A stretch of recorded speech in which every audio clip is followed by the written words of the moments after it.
How can meditation help change the world? By exploring ourselves inwards, we can more accurately express ourselves outwards. This is Skull Babylon, and you're about to listen to episode 84 of Paradigm Shift Radio, in which we welcome our friend Chad Foreman, a meditation teacher who is adamant about helping share his knowledge and guidance with others so that we can all continue to explore and experience meditation. Throughout the conversation, we cover a wide range of discussion related to helpful insight for those who may be new to meditation, as well as more advanced practices and methods. Meditation is something that all of us can do, and we invite as many people as possible to be involved with the synchronized global meditation event happening February 15th at 12 p.m. EST, which myself and Chad will be hosting. Stay tuned to Paradigm Shift Radio on Facebook for updates about the event, and also connect to theglobalmeditation.net. Meditation is an accessible portal for us to learn more about who we are and who we are not. Help spread the inspiration further and share Paradigm Shift Radio with your friends. This show is a catalyst and a tool for us to help plant seeds of awakening with the people we know as we all continue to wake up and understand more about reality and our potential within it. Like facebook.com/ParadigmShiftRadio and check out ParadigmShiftCentral.com for more conscious media. Connect to the global community, get involved, join us again for future episodes, have fun practicing your meditation, and enjoy the flow. One love.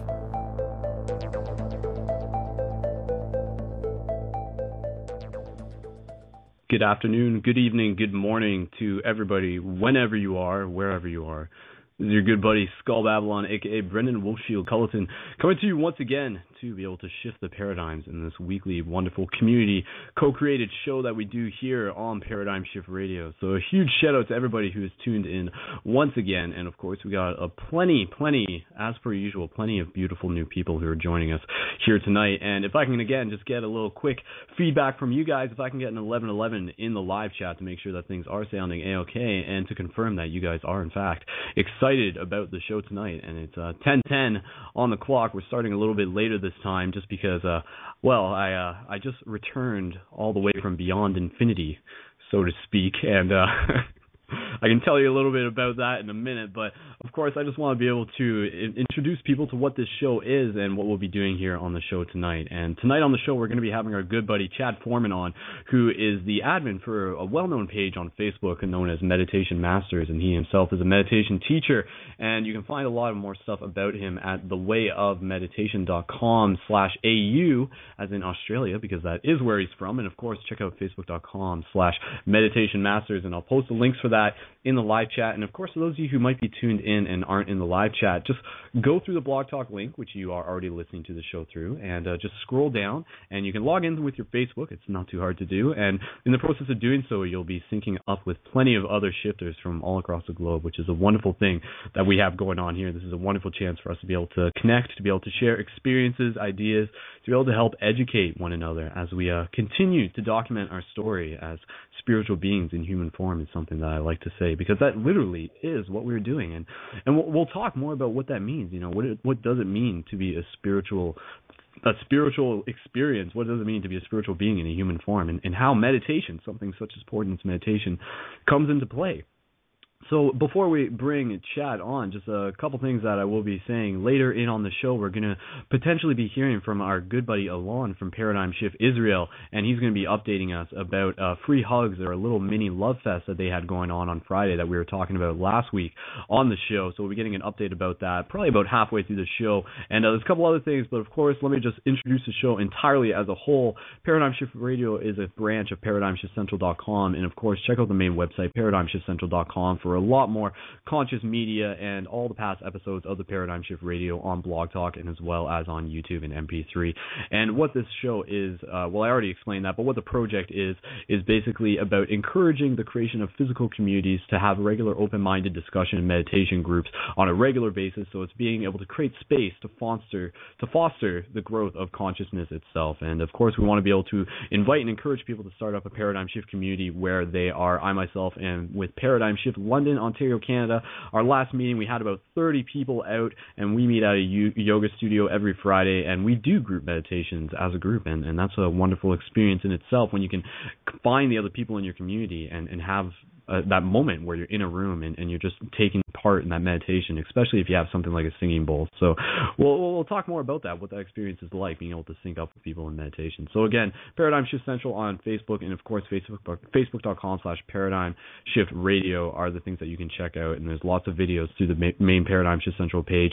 And last thing I will mention is that the new trailer for the Journey to Lucidity 2 Tree of Knowledge is online, and you can check that out at GoFundMe.com/Journey to Lucidity 2, and I'll post a link for that in the live chat, but check that out later, because right now we're going to bring Chad on, and we're going to get rolling with what this episode is about. So Chad, if you are ready, we're going to bring you on to Paradigm Shift Radio now. So Chad, if you just want to, there we go. Hello, Chad, can you hear me now? Hey, Brendon. Yep, here I am. Perfect. All right, Chad, thank you very much. Welcome to this wonderful weekly community thing that we have going on here. It's a pleasure to have you. Thank you. It's a pleasure to be on. Awesome. Well, one of the big things that brought about the reason behind doing this episode, in addition to just, I know you're quite well versed in the meditation field, and one thing in particular, the Meditation Masters page on Facebook has over 1 million people who have liked it, which I think is, for all of us, a phenomenal achievement, because it just shows that there are indeed a lot of people out there who are seeking this type of insight, and thank you for being able to provide it.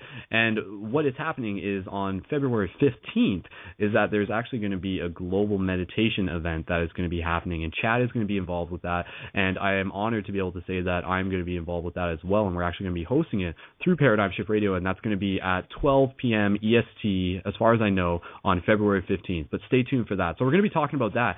But Chad, as we get rolling into things, just take this opportunity to just introduce yourself, and then we'll continue with the conversation and just get into it about what meditation means to you and why people should be interested in something like meditation when on their spiritual path.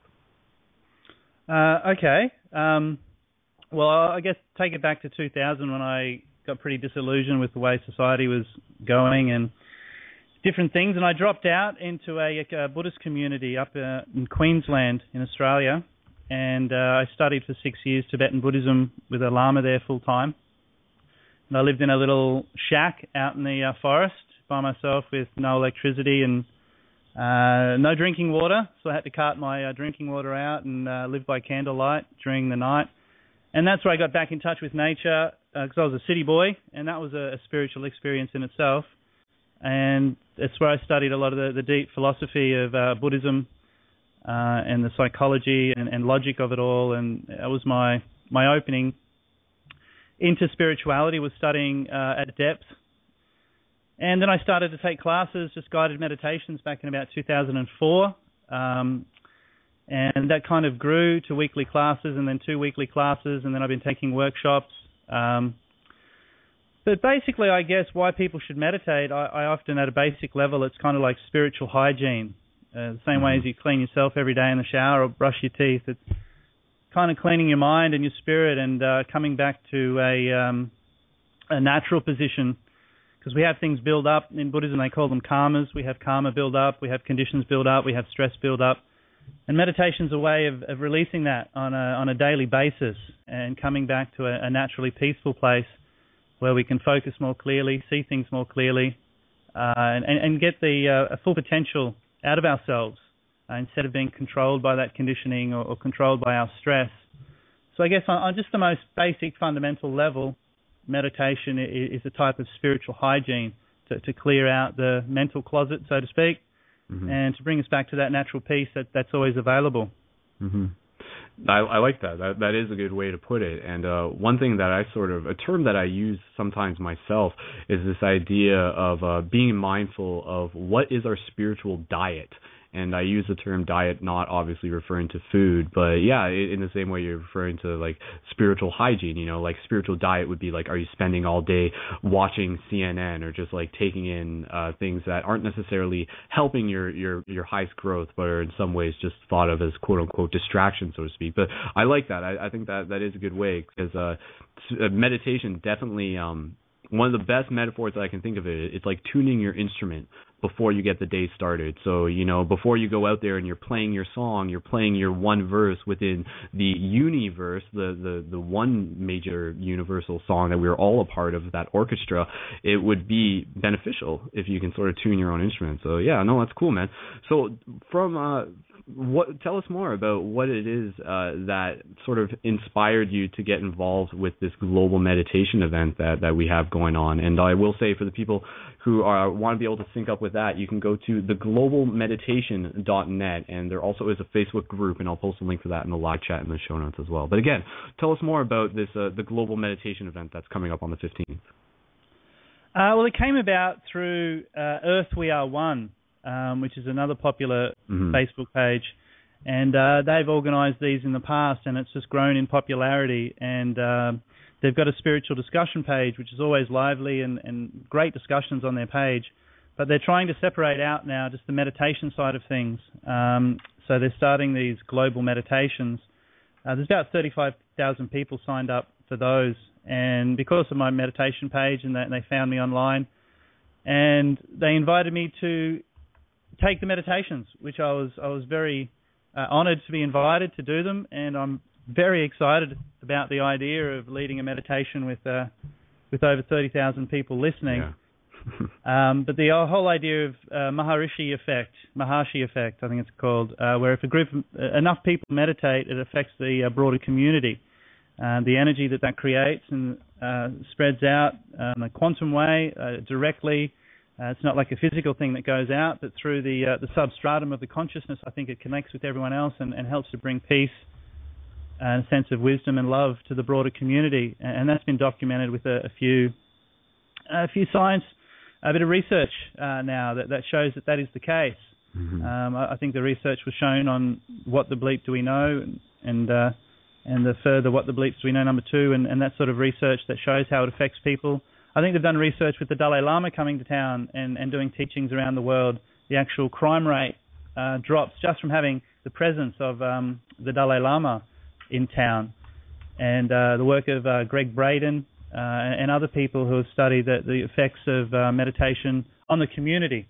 So there seems to be a movement where these mass meditations can actually affect people in your own community. Mm-hmm. So I see it as a type of activism. So I was getting involved in awakening to a lot of political things that are going on around the world, and the way corporations are getting a bit greedy and a bit evil, for want of a better word. But this is another type of activism where you're actually being the change you want to see in the world. You're transforming yourself, but it's not just a singular thing. But by transforming yourself, we're all connected by consciousness into a grid. So even by sitting in your room meditating every day, you're still connected to the broader consciousness of humanity, which is affecting everyone else. So it's a type of activism that you can do on your meditation cushion and every day be contributing to world peace by creating inner peace, and also making a commitment to act lovingly and compassionately and peacefully in our daily lives too.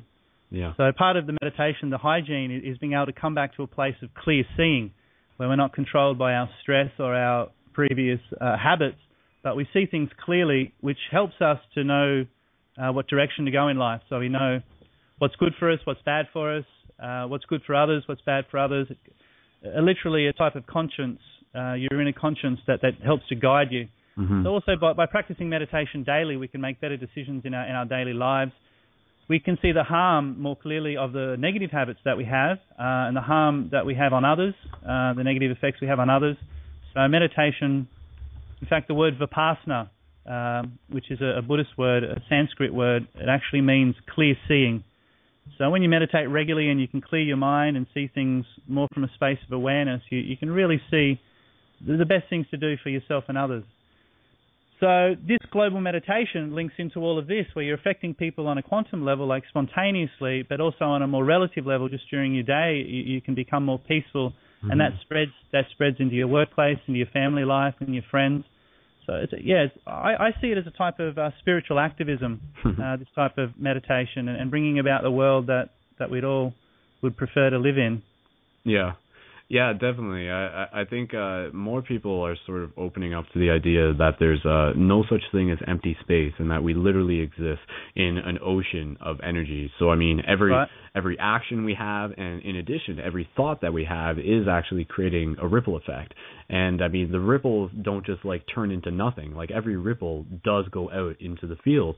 And there's a beautiful. Actually, I'll share that story for later. But I've had some beautiful experiences meditating outside where you can not only imagine, but you can really just connect to the idea that you are creating this bubble of love, so to speak, and especially even just within the Paradigm Shift London meetings, when we have those, I mean, we're doing them right downtown in the middle of our city. So I always wonder, when a group of conscious people are gathered like that, what sort of effect that is having. And it's not always something that you can scientifically measure, which I think is part of the reason why a lot of people will dismiss the value of meditation.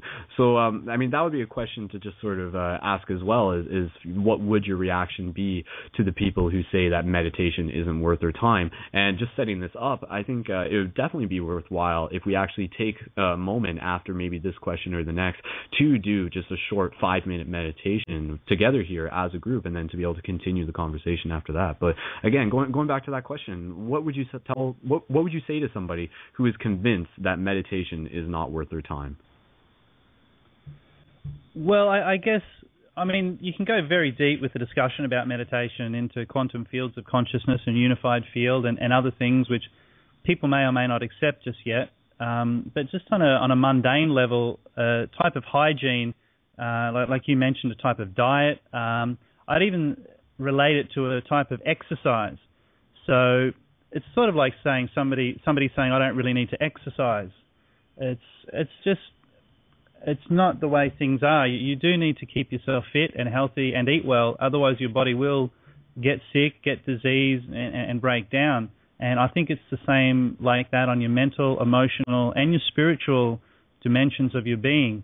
That unless you're keeping check of that and keeping check of coming back to a peaceful default kind of thing, we have the tendency to be very distracted with our plans, with our thoughts, with our stresses, and literally get caught in a realm of looping thoughts, of stressful thoughts, of plans, and life kind of passes by without us being there, which all lead to physical ill health as well, the stress, the anxiety, even the depression from constantly thinking negative thoughts about yourself or the world. So, and now psychotherapy is coming on board with mindfulness-based therapy. It's known as the third wave of psychotherapy after psychoanalytical sort of Freudian therapy and then cognitive behavioral therapy, CBT. They were the first two waves of psychotherapy. Mindfulness now is being seen as the latest wave, equal to and sort of building on those first two waves of psychotherapy. So the research is showing on just that mundane level again of dealing with depression, dealing with stress, dealing with our daily lives and what goes on inside our minds and our emotions, that it's highly beneficial to practice mindfulness, to be able to control your mind. Essentially, I tell people meditation allows you to put your mind on what you want to put it on. Mm-hmm. And a lot of people may be familiar with the idea of law of attraction, or what you think you create kind of thing. So it's very important to be putting your mind onto positive thoughts, onto creative thoughts, onto empowering thoughts that are going to bring you the love and fulfillment and meaning in your life that you would like to see. If you can't control your mind, very much it can easily just go to dwelling on negative thoughts, depressive thoughts, stressful and angry thoughts, and that's going to make you sick on many, many different levels. So the ability to be mindful and to come back to the present moment and to be able to drop thoughts, I think is a very basic and important tool for anyone for their mental and emotional health. Mm-hmm. So there's that side of things, which is just purely mindfulness and being able to bring your mind to the present moment. It's the research is showing now that it has enormous benefit. They're using it quite successfully in drug rehabilitation, helping people giving up those sorts of addictions. Mm-hmm. So yeah, it just seems, I think it's a holistic type practice that has benefits on many levels. Just the pure mindfulness is where you start to take control of your mind again. tame the monkey mind, as they say in Zen. Our mind is like a monkey that just keeps grabbing the next branch and going quite crazy around the jungle, but you take control of the monkey mind and kind of tame it. Another one, they say your mind's like a wild elephant. Unless you can control it, it'll just smash through your life and really rip up everything. But you need to take control and tame your mind and put it to good use, because your mind is, and your awareness and your being is one of the most powerful forces on this planet. A teacher of mine, Lama Yeshe, used to say that the mind is more powerful than an atomic bomb. The pure potential contained within our minds is very, very powerful, and quantum is showing that now. The deeper you go into consciousness, into layers of atomic structure, the smaller you get, the more powerful the forces are at those levels.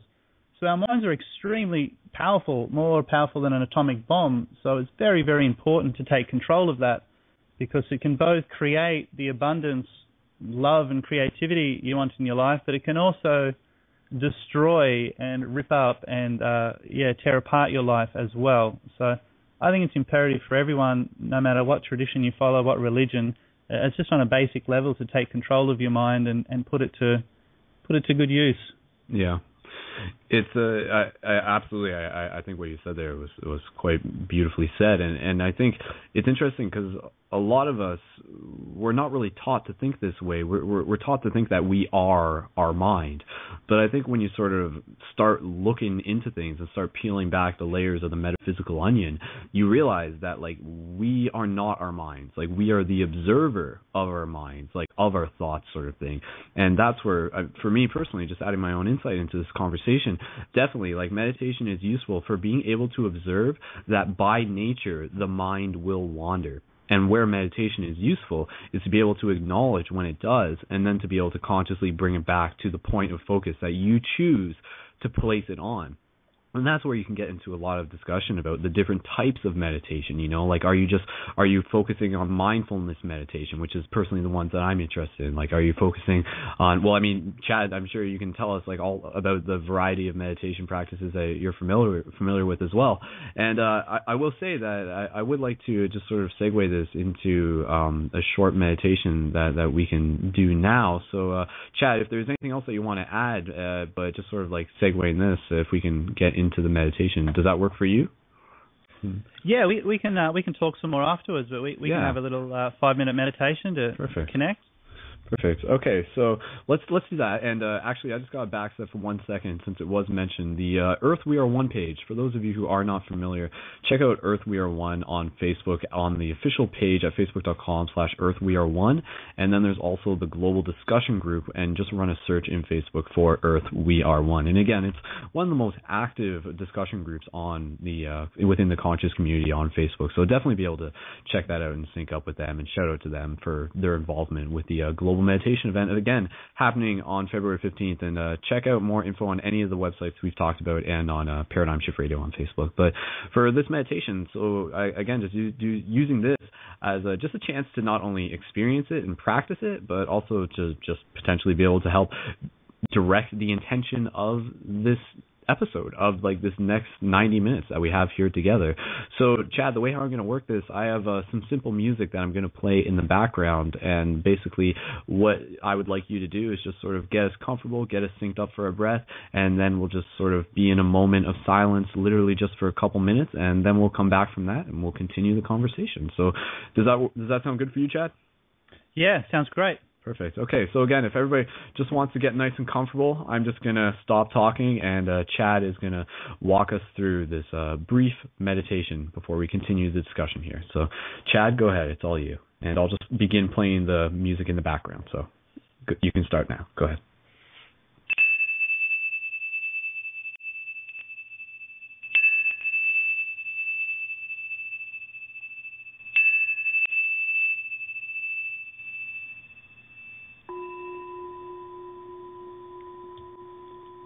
So I just invite everybody to sit up a little bit straighter.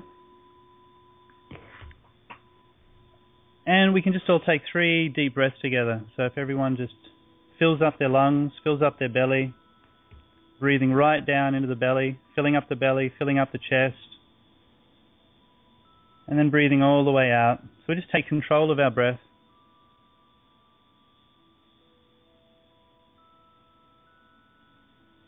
And as you breathe in, just straighten up a little bit, tense up your body a little bit. And then as you breathe out, relax every muscle in your body, but around that nice alignment of sitting up straight. So breathing in, straightening up, alerting yourself.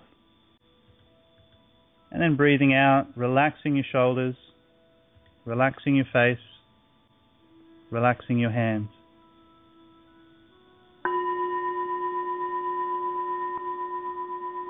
And then just let the breath settle into its own natural rhythm without controlling it.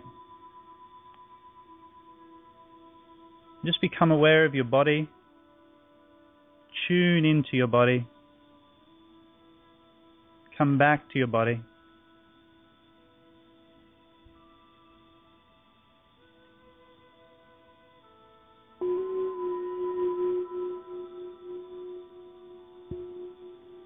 And just try to drop thoughts. Focus totally on your breath and your posture. Breathing in, bring your attention to your breath and posture. Breathing out, let go of thoughts. And relax and be comfortable in this present moment.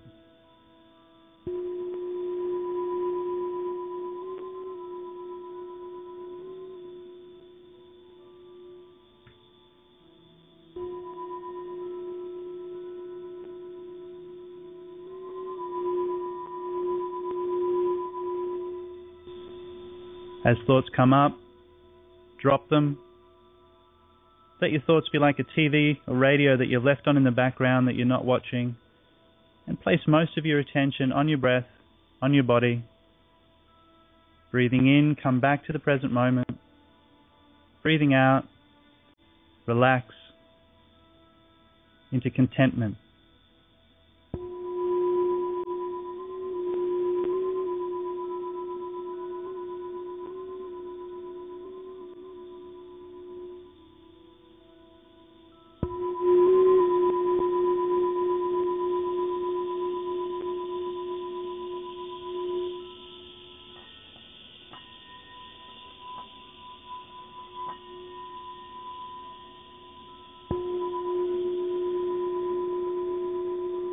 Meditation could be said to be the art of simplicity.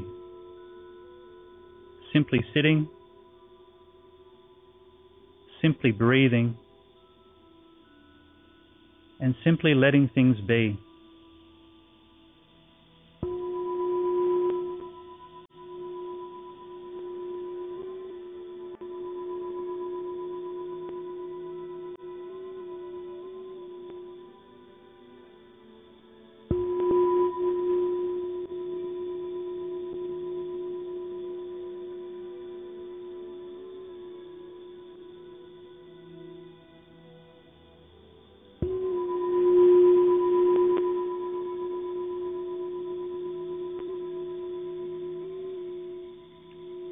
Just sit and just breathe without trying to change anything. Allow everything to be just as it is right now. Accept, allow, let go, and let be.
just finally, I invite you to notice the still point of awareness.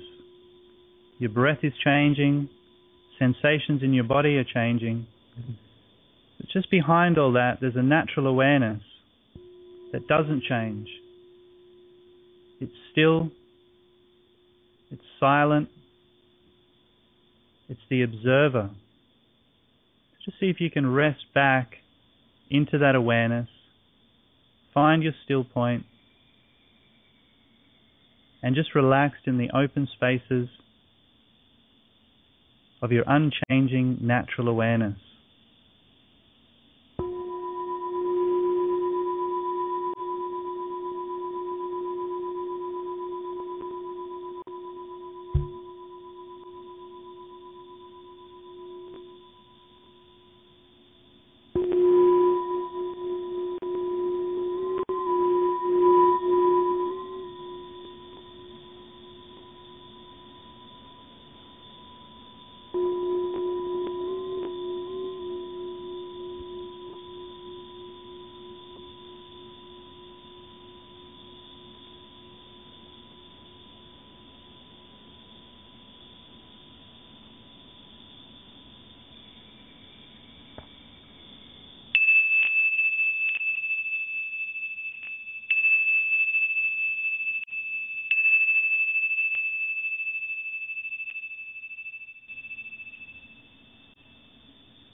Okay, we'll finish the meditation there. Are you still with me, Brendon? I'm making my way back right now. Awesome. Well, thank you very much, Chad. Namaste. That was beautiful. Awesome. All right, we'll just giving everybody a little bit of a moment, not being in any rush.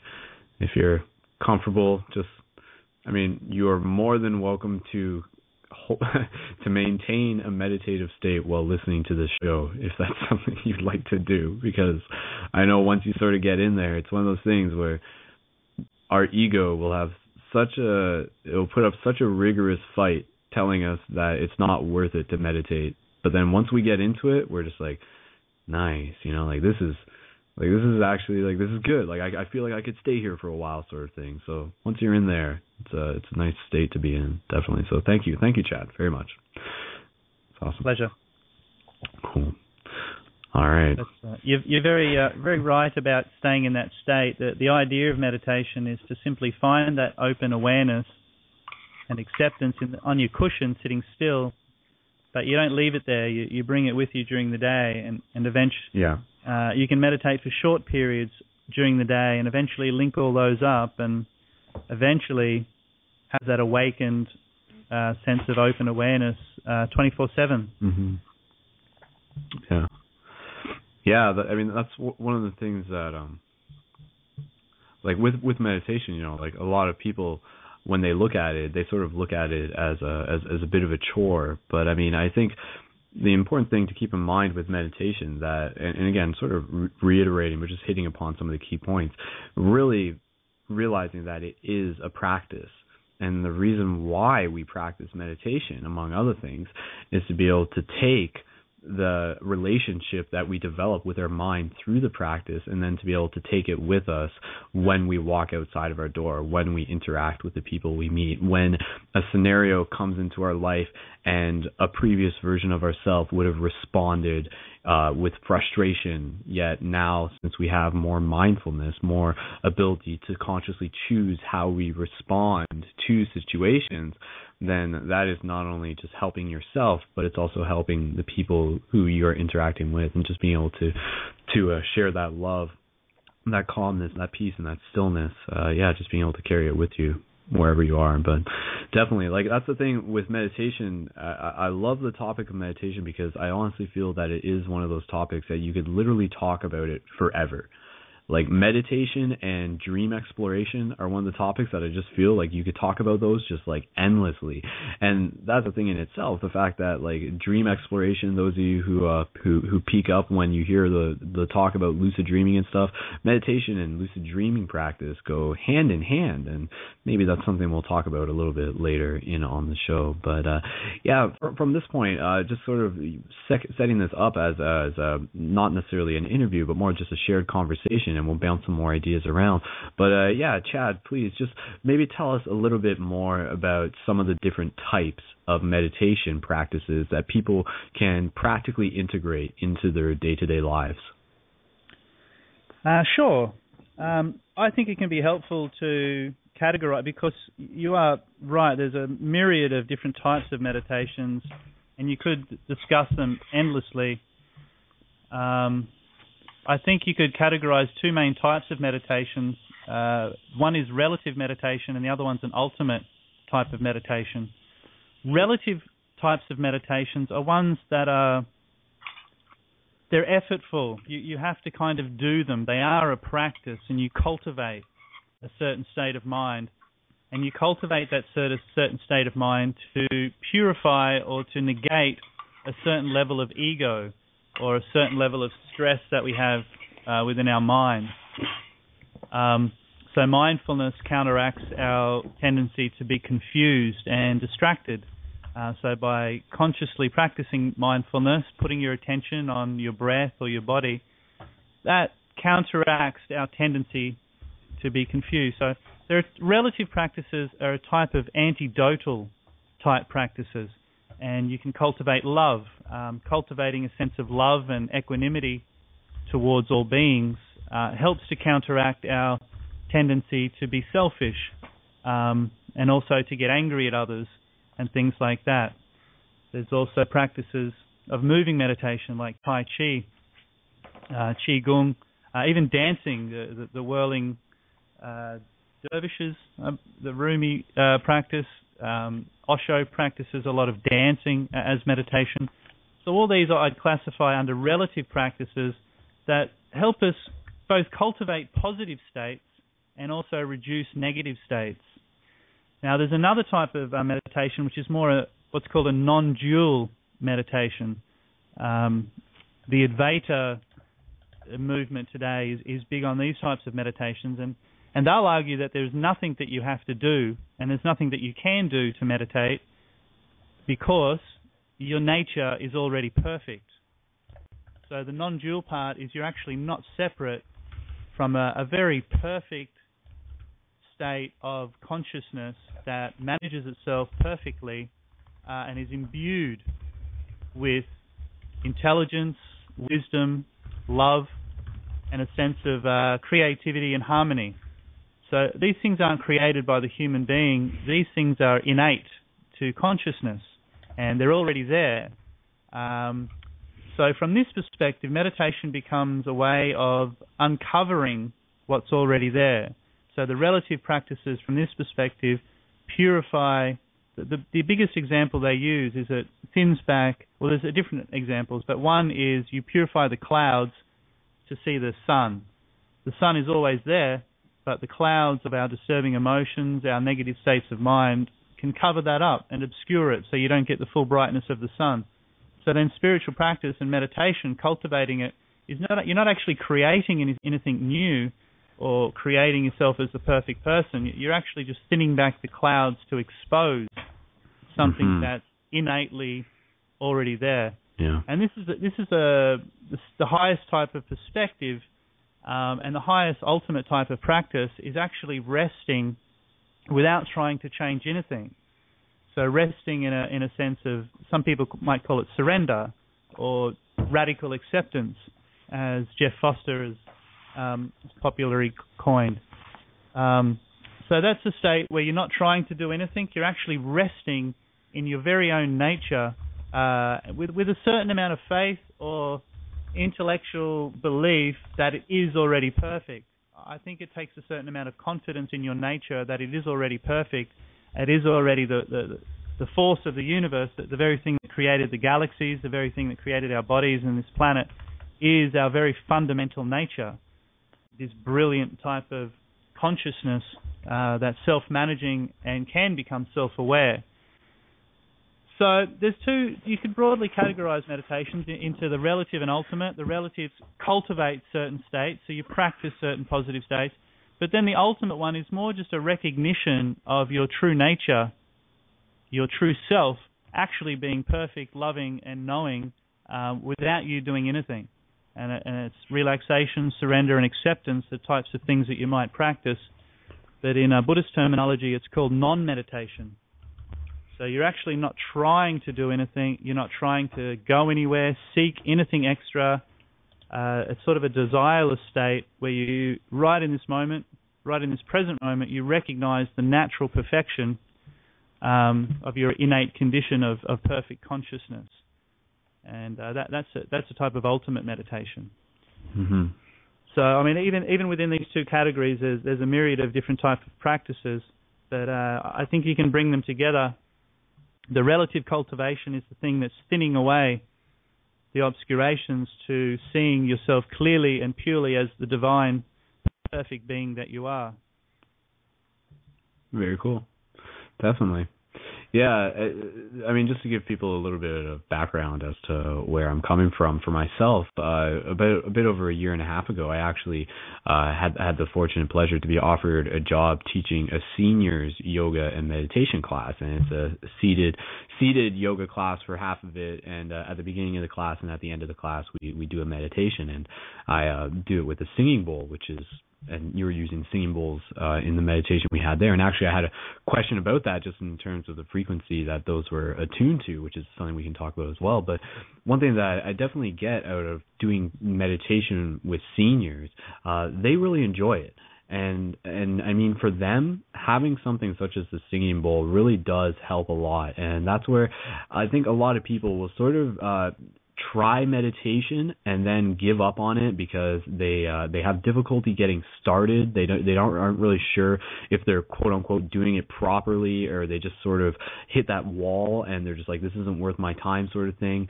But I think with the proper instructions and the proper guidance, I think anybody can definitely get a feel for why meditation is worth their while. And somebody actually said in the live chat, the idea, just sort of reiterating what I was talking about earlier, they said that the more you meditate, the more you want to meditate, and the less you meditate, the less you want to meditate. So it's sort of like this momentum thing that as you develop the habit, as you develop the consistency, as you develop the willpower, which is a very big thing, it becomes an evolving journey, and the universe actually begins to respond.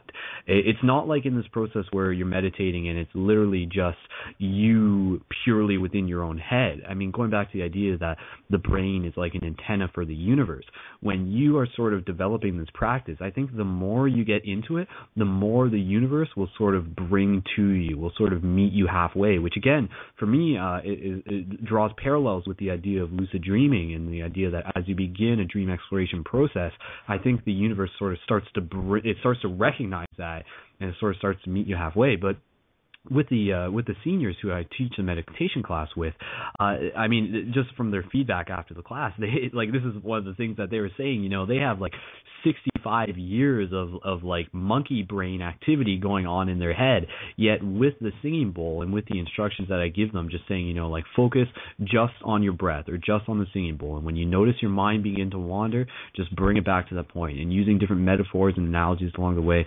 But I mean, even for them, for people who had never meditated before, they were able to meditate, and then through that they carry that calmness and that peace with them throughout the rest of the day. And it's just a really interesting feedback to be able to get from them as an example of the fact that anybody can meditate. And I mean, that's where another topic in itself is, you know, like what happens when we start teaching our children how to meditate and things as well, and we bring that into our paradigm. We create that more peaceful paradigm, which is, you know, the title of this episode, meditation, creating a peaceful paradigm and how that is happening. So just going back to what I was mentioning in chat, just a question that came up in the live chat, can you just tell us a bit about some of the singing bowls that you are actually using during that meditation, and what are some of the tools tools that we can use for meditation, and also sort of segueing that into just reflecting on the question of, for people who are new to meditation, what are some good routes that they can go about to get involved with it, whether that be some of your own teachings or anything else you can recommend.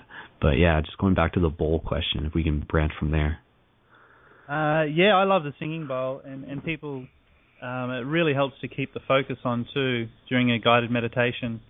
Ideally, I'd love just to sit with people and say, okay, ready, set, go, be silent, and in an hour's time, stop the meditation.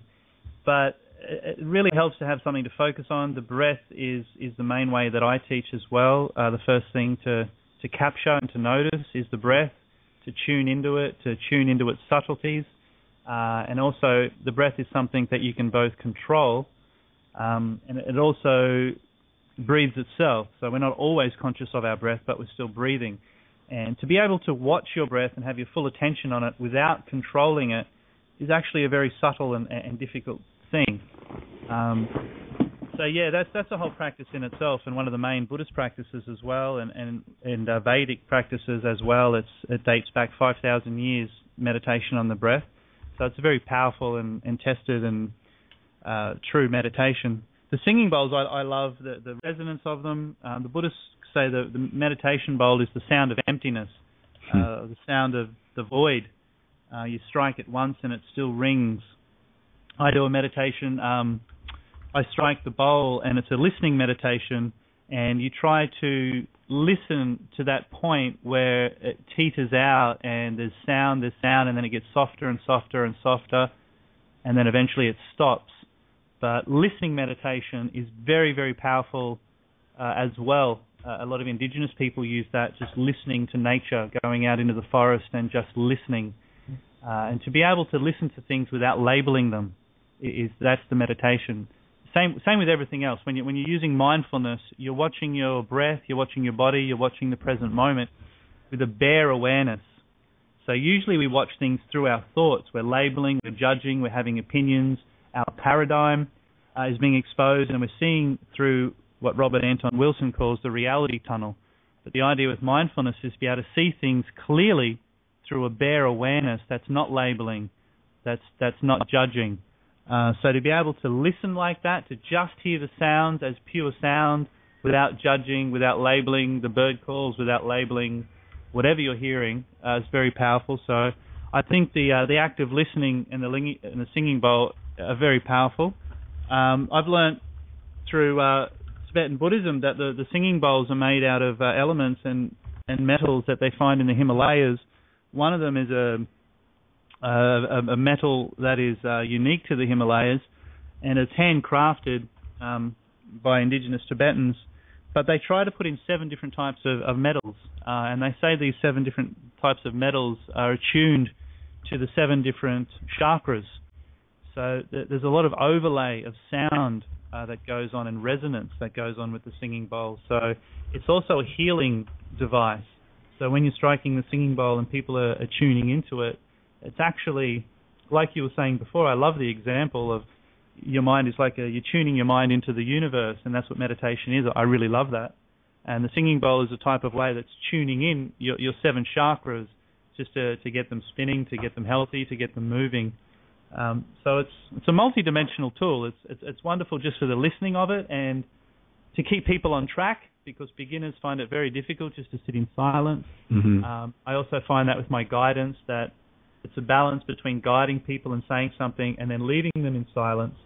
But if you leave them for too long, they can get distracted. So just my voice and me saying, come back to your breath, mm-hmm. that helps.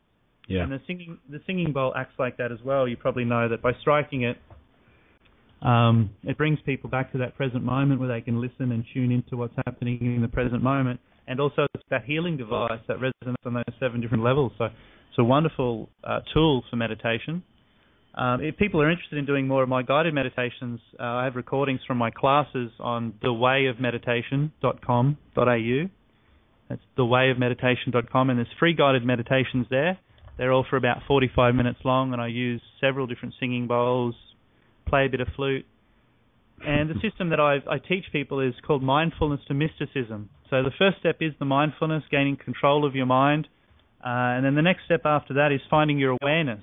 Once you can stabilize your mind, you realize that there's a bare awareness that's watching everything, something I just called the still point in the guided meditation before. So inquiring into the nature of your mind and seeing that your awareness is your fundamental nature. And then there's self-inquiry techniques where you look directly at that awareness to see what it is, to see if it's a thing, to see if it's a color, to see if it has boundaries. And what mystics and contemplatives have found is that this awareness, which is the ground of our being, the very subjective experience, is actually quite mysterious and difficult to pin down. It doesn't have, modern science can't really find it with all their equipment. Consciousness is a big problem in science, being able to find it. But that's the same for contemplatives. They say the best type of finding is not finding. Mm-hmm. So it's a very subtle thing, and emptiness is another word that's described of awareness. It's kind of like space, the space in the room, the atmosphere. There's nothing there. But unlike space, there is something there because it's imbued with a type of knowing and also a type of love and wisdom as well. So from mindfulness, you go to awareness, you find your awareness, and then you inquire into the nature of that awareness, and then finally you come to this mystic experience of realizing that your nature is unbounded and they're limitless and empty, but at the same time full and kind of connected to everything.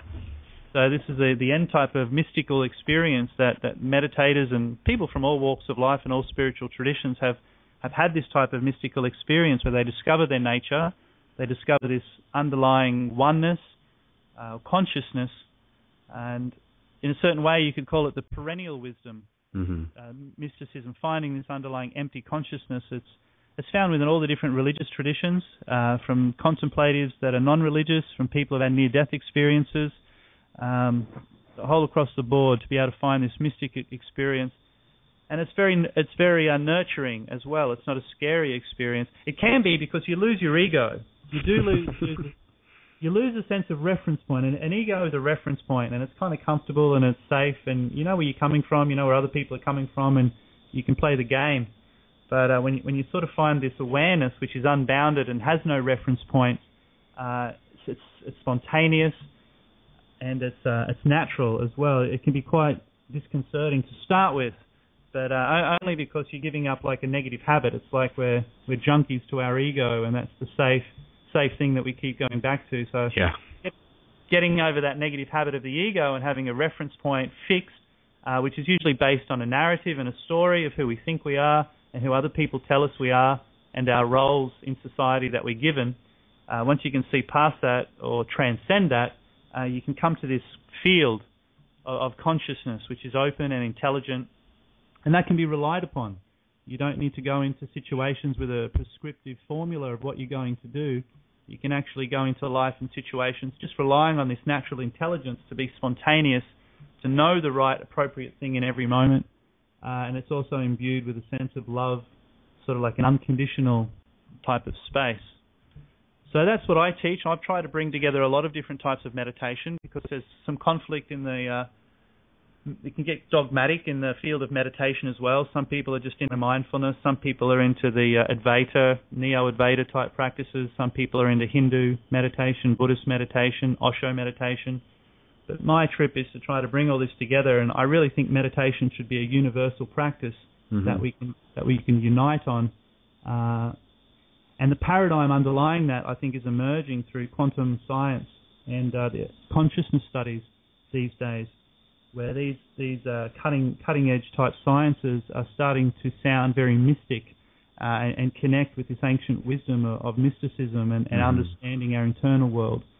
So that's where I like to come from. But I think that's a movement all around the world where people are awakening to a new nature, a new way of seeing things, a new paradigm. So I call my system mindfulness to mysticism. I think you can start off with basic mindfulness, which can be the ending point as well. There's no reason to go further. Like I said, it's mental hygiene. But there is that opportunity to go deeper and deeper and deeper and to discover yourself and to discover what I would call and others call the real self, the true self. Yeah, I think one of the things that's fascinating about meditation is the fact that it has been around for quite some time. And actually, that'd be something I'd be curious to hear some of your insight on that. Chad, is there anything that you can tell us in terms of the history behind meditation? Any sort of particular stories or gems that sort of come to mind when you think about tales of people and just like what their relationship was with meditation going way back? Yeah, well, it stems in the Vedic sciences, which is Hindu literature dating back about 5,000 years. And initially, these practices were embedded within traditions that were Enlightenment traditions.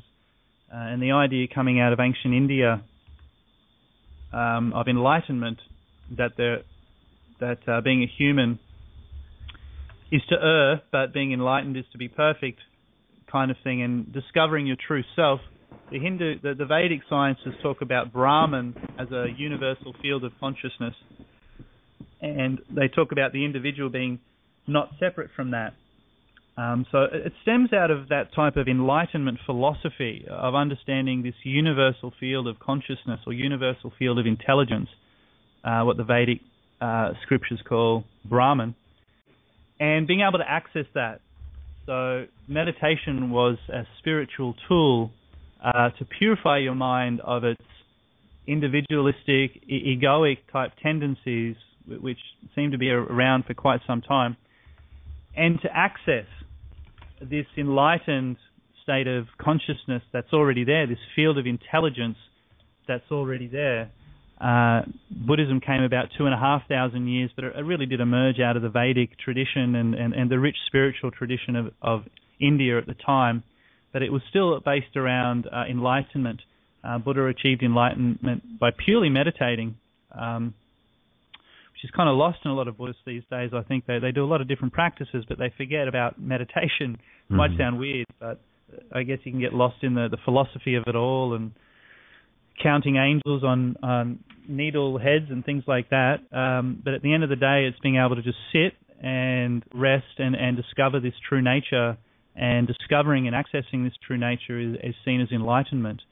So yeah, it's been around for 5,000 years. It's the main practice that they've used, I think, both in Hindu and Buddhist practices, and also going across Asia to the Zen Buddhists of Japan, the Chan Buddhists of China, and also Taoism emerged out of this kind of deep philosophy and interconnection as well. So yeah, these practices are ancient. They're 5,000 years old, but they are purposefully used to access this deeper universal field of consciousness. Mm-hmm. The psychotherapy of today has utilized mindfulness, which is a very, I think, small part of meditation. Not really a small part, it is a major part of meditation, but it's only one piece of the puzzle type thing. And just how powerful mindfulness is, it's creating a whole new wave of psychotherapy, so it's an extremely powerful practice. But I'd like to reinvigorate mindfulness with the spiritual heritage of the East, which is more about accessing these deeper states of consciousness and overcoming our limitations of an egoic view type thing. Mm-hmm. Right on, man. Well, at this point, I will say we're about less than an hour left in the show, and I know there's a lot to continue to talk about. And just at this point, there's a couple things I will need to go over just to fill people in with that. But before we get through with that, I just want to actually share one of my good buddies, Derek. He was thinking about calling in, but he sent me a message through Skype, and I'm actually just going to read this on his behalf. So Derek, he's one of my buddies within Paradigm Shift London, and very, very intelligent man, and got some very good insight regarding meditation. But just sort of going back to the idea that we were talking about at the top of the show, like what does it mean to be a spiritual being in human form? And obviously with meditation, it has the potential to sort of connect us into that awareness. And what Derek said, he said, quote unquote, meditation is a conscious form of simplification, a pure form of alchemical consolidation which eliminates the coarser aspects of illusion and brings us back into the truth. Focusing on a single point helps elevate and unify the active potential of the mind and brings us back into the awareness of source. So I think, I mean, even that, like the idea of like awareness of source and stuff like that. I mean, for me, the awareness of source also goes hand in hand with the awareness of like how much our thoughts are creating reality. Again, going back into the idea that like we exist in an ocean of energy, and thoughts that we have while meditating are actually sort of signals that we're sending out to the universe to sort of ask the universe to sort of like put out to the universe what it is that we would like to see more of. And that's where it gets really interesting when you talk about the idea of doing a global synchronized meditation and what happens potentially when we have X number of thousands of people focused around a single intent, whether it just even be something as simple as love and peace, so to speak, and how that can potentially sort of create a ripple within this matrix grid across the planet. So, I mean, we can talk about more of that. A couple other things that I want to talk about a little bit later in the show, just giving people a heads up.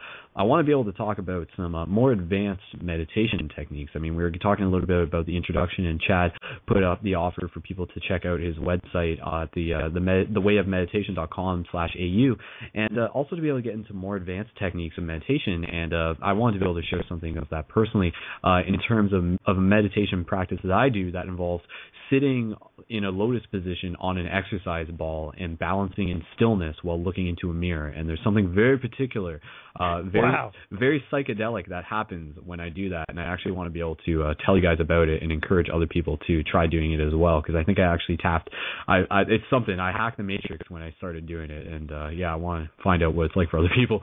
But what I will say is that in addition to that, we do have our buddy Alon, who I mentioned earlier, who is going to briefly come onto the air in the next minute, and not even really taking up too much time, but I just want to hear the excitement in his own voice to be able to help inform you guys from sort of a news point of view. You know, Paradigm Shift Radio, in addition to being the conversation here, it is kind of like a news platform for the events that are happening in the world. And as mentioned last week, Paradigm Shift Israel, which is also known as Facebook.com/BeLightBeLove on Facebook, and I'll post a link for that. They did a little tiny mini love festival in the capital of Israel, in Tel Aviv, and they had some free hugs and conscious sign holding, and potentially, I mean, I'd like to hear from Alon, potentially some. Whether they were actually meditating or not, there was a lot of love being projected into that. So I'm going to bring Alon on now, and Chad, I mean, if you have a question for Alon, I mean, I'm not trying to just trying to like put you off to the side. Everybody's involved in the conversation here, but I'm really interested to hear what Alon has to say, and even just ask him what meditation means for him, and then we'll continue with the ongoing meditation or the ongoing conversation about meditation with Chad here. So Alon, our good buddy from Israel, if you are ready, I'm going to bring you live back onto Paradigm Shift Radio. So here we go. Hey guys, Alon? Can you hear me? Hey dude, shalom, brother. Alright, welcome. Shalom guys. Shalom.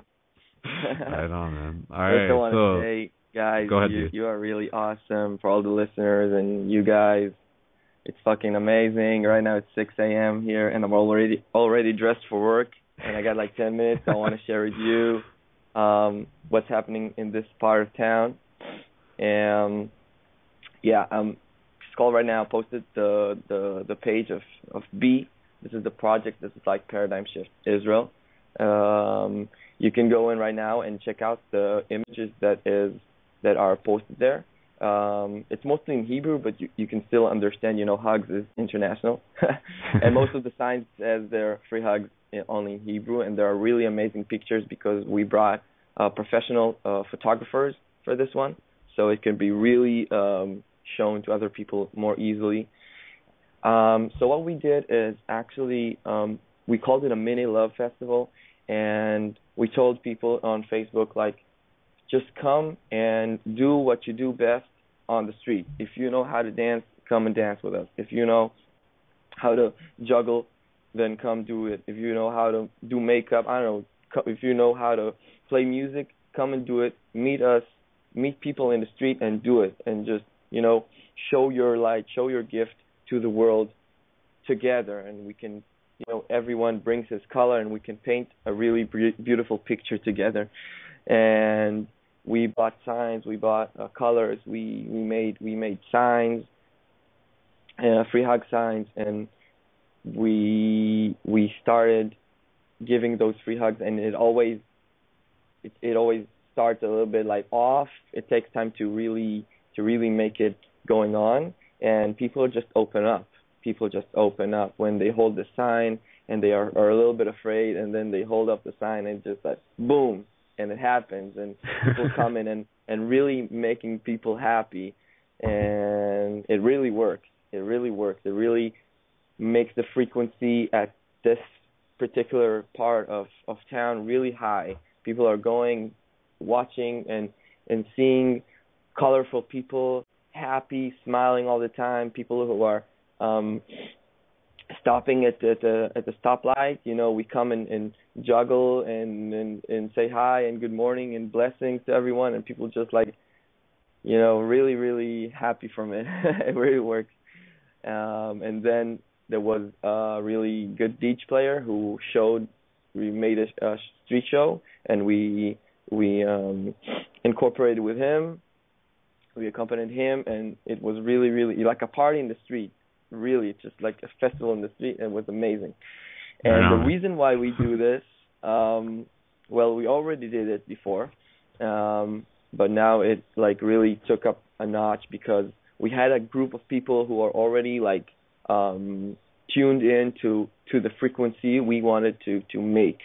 So it was really easy. It wasn't.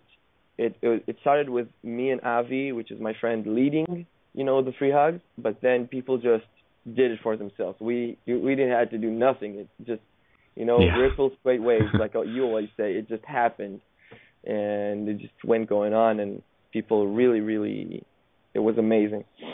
Nice, man. Yeah, definitely. Yeah.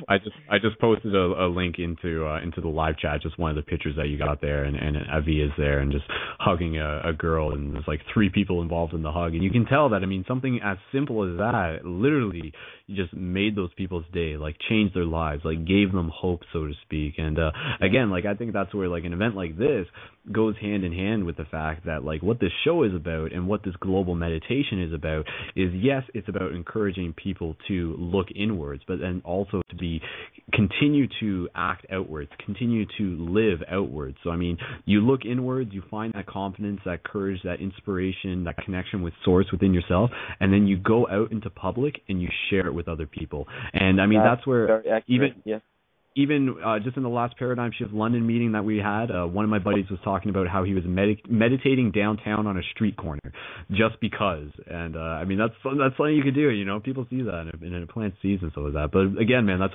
wonderful to hear. And for the people who want to connect with that, the actual Facebook page, facebook.com/belite.belove. And again, that's you can find that through paradigmshiftcentral.com/communities. You can find it through there as well. But dude, that's wonderful to hear. Thank you so much. And Chad, I'm just passing it over to you. Chad, is there anything you just want to say to Alon, just even just applauding him for what he's doing here? Yeah, it sounds awesome what you got going on there. You know, free hugs, and like you say, it's an act of love. It's not just sitting, bringing everything to the street. I just like to mention there's a group, the meditation mobs, that are emerging throughout the world. Some wonderful work being done there, and just sitting down in silence together in public spaces.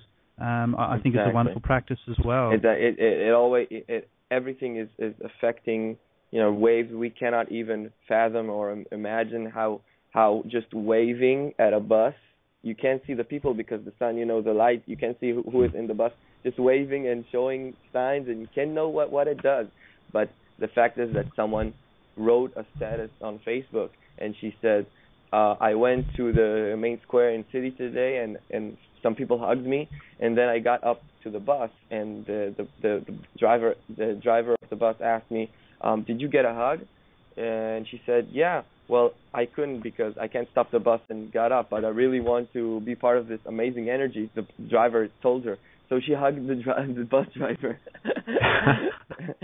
So it's just like it goes on, you know, and I think meditating in middle of the city is so powerful. Even before the energies themselves that affect, just people watching someone sitting quietly is so powerful. And as a group, it's even more like once you start doing it in groups, that's when the big boom hits, you know. And sure. I could be here with you guys, and I really want to talk to the effect of meditation and why we do this, and that this comes from really, like you said, Skull, from a deep place of understanding, like how it affects people and the talking to people, even the littlest of action really brings a whole big effect. So namaste, guys. Thank you very much. I'm off to work, and enjoy your life. Thanks, Alon. Namaste. Shalom. Thanks, Alon. Shalom. Bye-bye. Take care, dude. One love. Awesome. And I'll post a link for Alon's Facebook profile into the live chat. It's facebook.com/alon.sharir, ALON.SHARIR. And yeah, definitely connect with him. It's really inspiring to see what he is up to over in Israel, which again, seems like it's a world away from us here in the West. But I mean, there's a lot going on there. There's a lot of love everywhere. So bringing this back into the conversation of just how meditation is helping create a more peaceful paradigm. Chad, just going back to the idea of the synchronized global meditation event that's happening on the 15th, just sort of revolving around the question, what do you think? What potential do you see there being for this global meditation event, and what happens when we have potentially thousands of people focusing their intention towards a particular direction? Well, for me, I meditate every day by myself. I have my own little practice, and I also take group classes. I can honestly say that when I do the group meditation, even though I'm leading it, and I am doing a bit of talking during it, I probably have some of my deepest experiences during the group meditations. I live in the forest out here in a very quiet place, and I do some beautiful meditations by myself. But the group meditation, the energy, it's just amazing. It's palpable.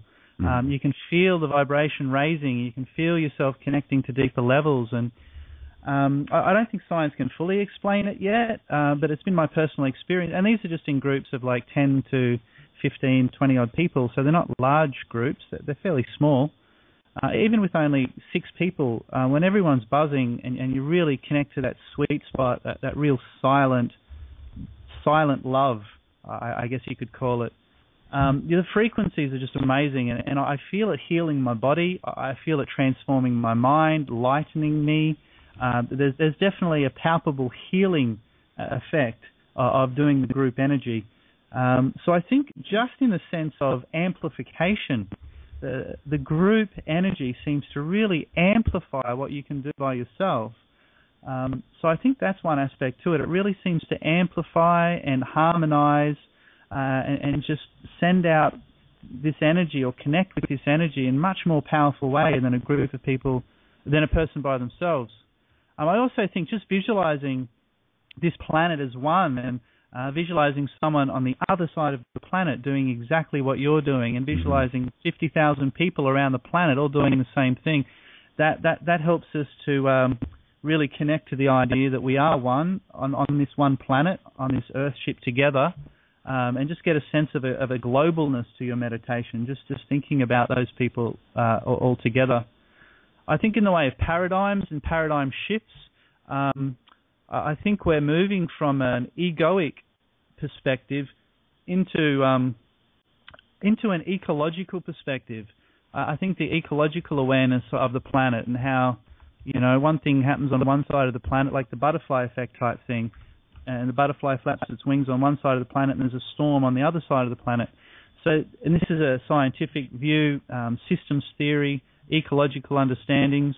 The idea of Gaia, James Lovelock came out with in the 1970s, that the planet is one system, that there's not separate things, there's not separate rivers, there's not separate oceans, and there's not even separate continents.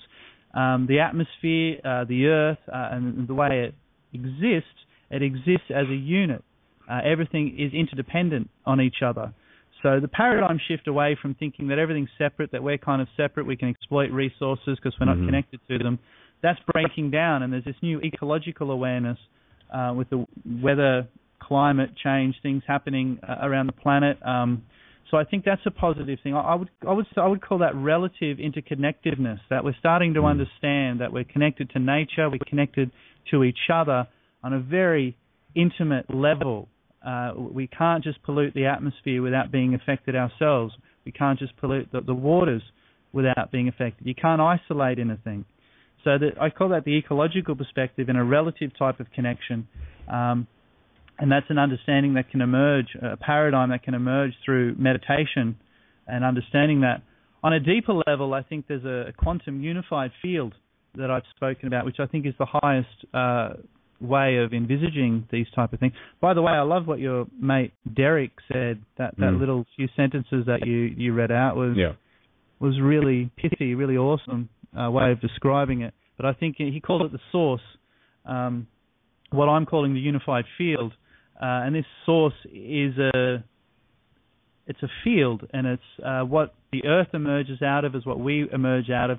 It's what atoms emerge out of or bubble out of, this pure potential type of intelligent field. And that's another way that we're connected. It's more of, I say, quantum level. I don't want to use the word too flippantly, but this universal unified field theory from John Hagelin, I think back in the 70s he came up with that, and that's starting to have more scientific validation these days with more research into consciousness and the quantum mechanics and so forth. So the paradigm of understanding that we're not actually separate beings, we're all emerging out of this intelligent field of consciousness, individualizing, sure, but the very source of it is this unified field. So getting people together and getting people to practice a meditation that's based on this paradigm of ecological oneness or ecological interconnectedness, but also the interconnectedness even on a deeper level, that we are one on that unified field level. I think can bust down old paradigms. I think when enough people are taking on these new paradigms of consciousness is fundamental, it will ripple through. You live your life like that is the truth. Right now people have paradigms that are based on Newtonian sciences or perhaps cultural views which don't really reflect reality. But because they're not reflecting reality, they're quite weak and insecure anyway, and they will break down when more and more people adopt a new view of interconnection and oneness on that unified field level. So I think it has a very powerful potential to get this many people together and regularly as well, and just resonate on that level of understanding of the ecological connectedness and even a deeper type of connectedness. And then taking that, I like what you said before about, you need to act on it. And that there was I think there's a saying, think locally. No, what is it? Think globally, but act locally. So from these paradigm shifting meditations, we're kind of thinking or connecting to the source. So you're sort of thinking cosmically in the sense of this unified field, but you still have to act locally. As much as we know this source is the actual fundamental basis of ourselves, we're still individual expressions of that in time and space, in a relative place in this world. So that's the job of spiritual practice. Once you've connected to the source, which is full of love, full of wisdom, full of balance, then you act locally wherever you are, however you can, and wherever you find yourself, bringing those ideas, living from that paradigm, and acting the best way you can from that perspective. And that's how I think it's going to change the world, by people acting from those paradigms and just acting from those perspectives. Yeah, definitely. I mean, for me in my own spiritual path, I mean, some of the shifty stuff I get up to, some of the people who are familiar with that, doing like free hugs downtown on a street corner by myself and everything like that. Like, part of the courage that I have behind doing something has come from my meditation practice, which is coinciding with just like that spiritual observation, that shift of the paradigm, to be able to realize that, like, knowing that, like, this is making a difference, this is changing lives. I am not just doing this just because I want people to think I'm crazy, but I'm doing it because I know that it is putting forth a new pattern into the field. And when each time we meditate, we have the potential to like write a new code for this holographic matrix reality. Use the computer analogy if it works for you, kind of thing. But definitely, and of course, check out ParadigmShiftCentral.com if those of you who haven't checked it out. There's lots of videos there. We call them Shiftivism videos, but there's lots of free hugs video there. And we want people to be inspired to do meditation, to start meditation groups, to go out, do free hugs, to do the little things that make the big difference, change the world. And there's a lot of things that I do still want to talk about for this episode, and I would still be able to end it with another closing meditation as well. And I also want to be able to inform people listening about the opportunity to win free consciousness shifting buttons, as per usual, that we have here on Paradigm Shift Radio. We're just sort of setting this up for where I would like to take the conversation. I did want to get into some of the different ways that we can use meditation in terms of really going deeper, in terms of like creating a world within our mind. So rather than just focusing on the breath and just focusing on the present moment, you actually bring yourself into a meditative place where you can, for example, imagine, even just me telling you this, imagine that you are standing in grass with bare feet right now, and imagine what that feels like. And then imagine the feel of the cold air or the warm air on your skin, and then just imagine the feel of the sun touching your skin as well. And you start adding these layers, and it's a really interesting practice personally that I'm interested in, is to see how much of an actual reality that you can create through your mind. And then this is kind of a process of a journeying meditation. And for those of you who want to actually check that out, there's actually a couple, or at least one right now. And if you go to ParadigmShiftCentral.com/meditations, there's one on there that I did that's about 20 minutes.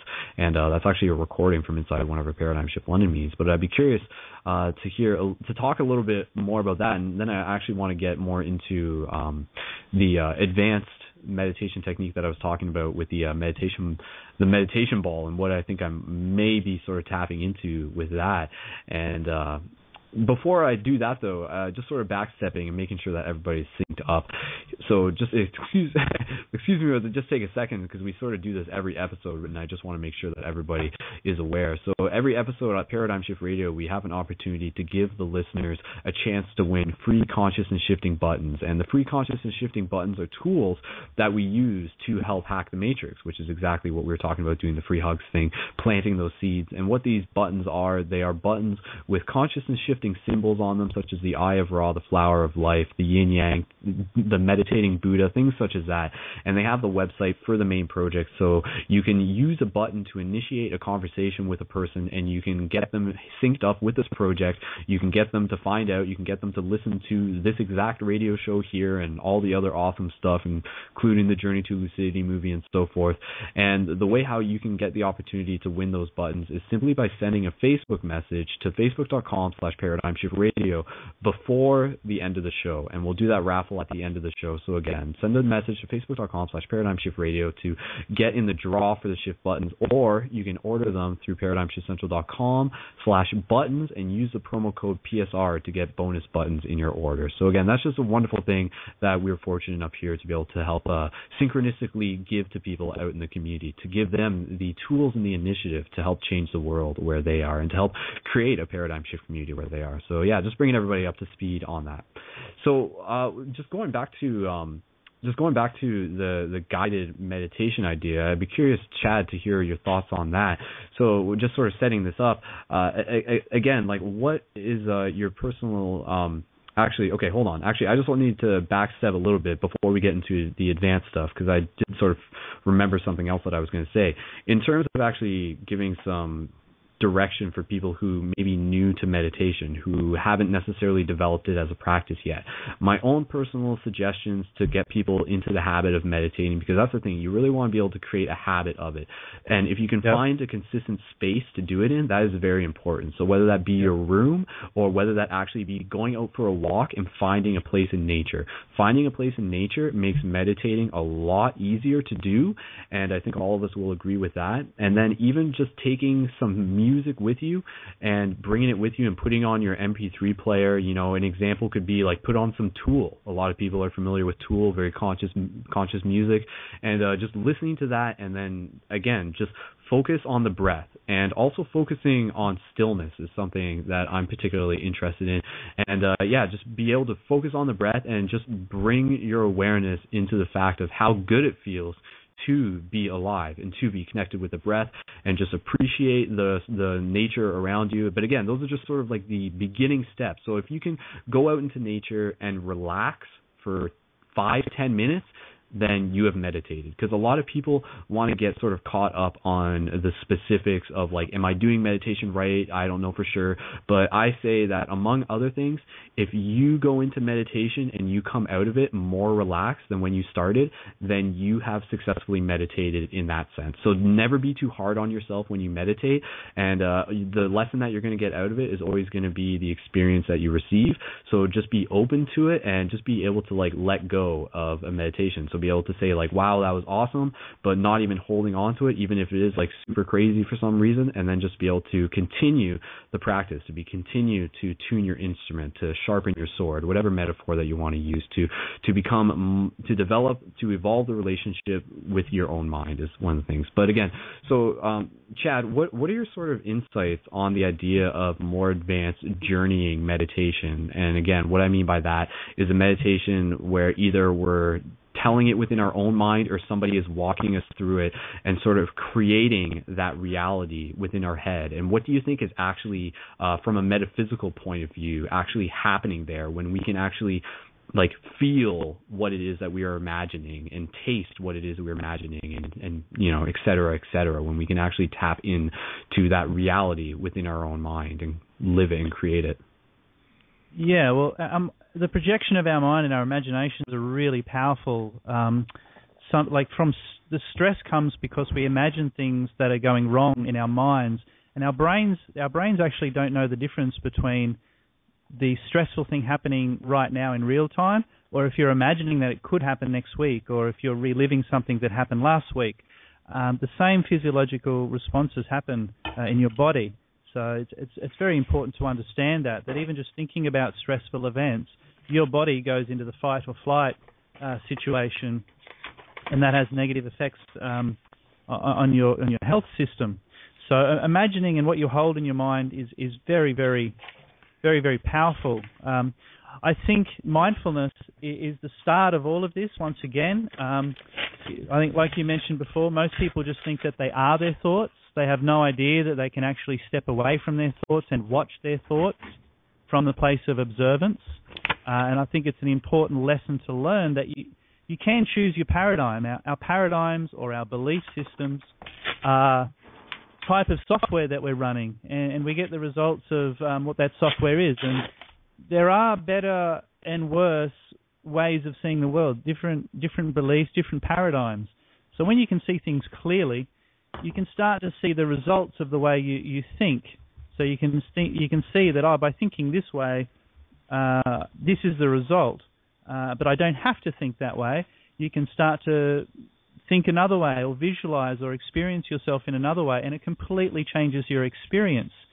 So the way you think, it's like a little switch that you can change your reality. And I mentioned Robert Anton Wilson's idea. He's got his work delves into this quite deeply, about your own reality tunnel. And your reality tunnel is created from the paradigm that you believe in and these deep beliefs that are embedded in your subconscious. And in a way, I love that idea, shiftivism.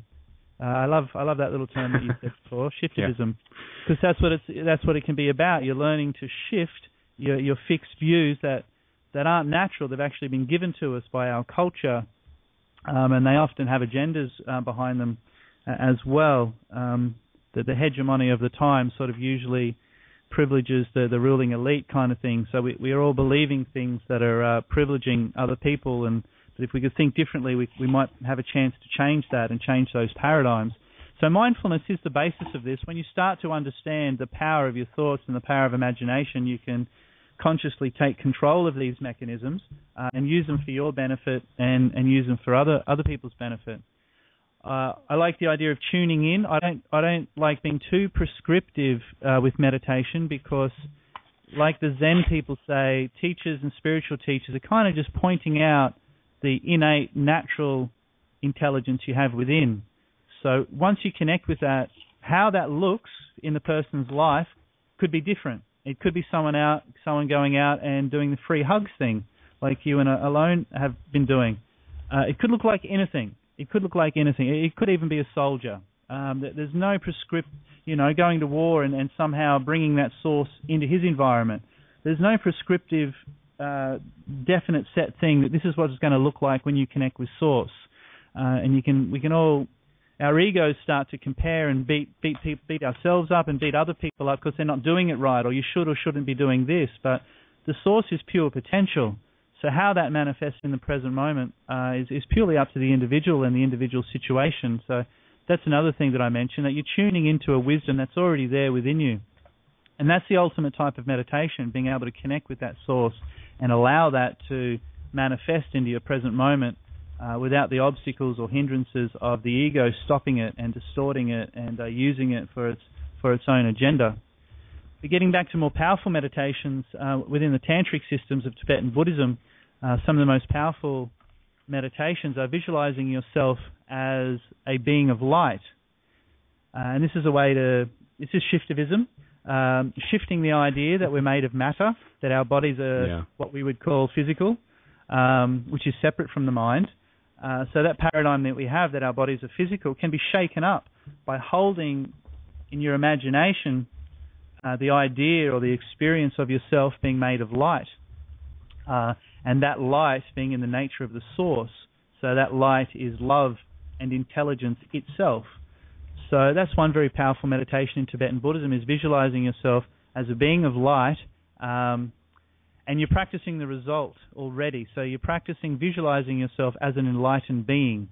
So you're both purifying your mundane view of yourself and of matter and seeing yourself as light, but also imagining yourself as an enlightened being already, that's the result. It's already happened. And just holding that perspective can be very, very, very powerful. Instead of holding a perspective that we're limited beings with limited capacities, we hold a perspective that we're unlimited beings with unlimited capacity to love and to know and to have wisdom. So that's a really powerful practice. Some more powerful practices, you can get into dream yoga, something that you've mentioned. It's a very powerful practice.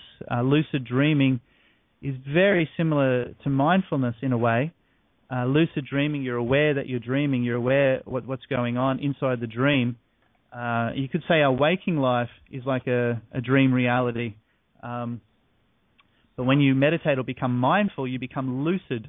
You become a lucid dreamer during the day. You realize things are malleable, that you can change them through changing your perspective, through changing your paradigm, or even just being the observer. It's a malleable situation, the same as in a dream. You know, once you realize it's a dream, you have more scope to change it, to work with it, to try different things. So the idea of lucid dreaming, it fits in with the idea of lucid waking. So that lucidity that you gain, and then also the ability to create and manifest, have a lucid dream, and then change the dream and go and meet people or whatever. That filters through into your waking life, where you learn that ability to construct and create and change the waking dream. So that's a really powerful crossover and a really powerful practice in itself. Yeah. There's practices within Tibetan Buddhism where you eject your consciousness through the crown of your head into pure realms of being, and there's death time practices of doing this called Phowa, P-H-O-W-A, and that's a practice where you eject your consciousness out of your head, first through visualization, but then it actually happens. It's a type of astral traveling, that you project your consciousness outside into a pure realm, and it's sort of like a training realm. You go to this pure realm, and it's so easy to achieve enlightenment there that once you're there, your body's that light that you experience enlightenment. So that's another really advanced, powerful practice that the Tibetan Buddhists use.